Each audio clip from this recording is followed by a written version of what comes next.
Hi friends, నేను మీ Ravinder Boddupalli. Welcome to my channel Ravinder Paadi Pantalu. మీరు ఇంతకుముందు వీడియో పార్ట్లో చూశారు కదా, మట్టి 10 కేజీల బెల్లం తీసుకొని బెల్లం వాటరు కరిగించాలి బాగా.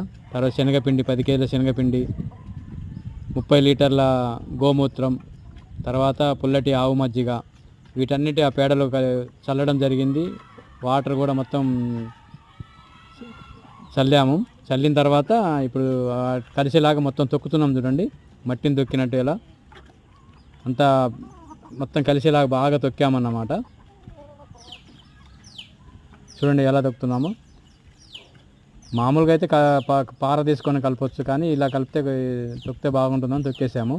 బాగా కలిసిపోతుందని. ఇక్కడ కనబడుతున్నాయి మా కోళ్ళు, నాటుకోళ్ళు. అలా మొత్తం తొక్కడం జరిగింది. నెక్స్ట్ ఏం చేస్తామో నెక్స్ట్ పార్ట్ 7లో చూద్దాం. ఓకే.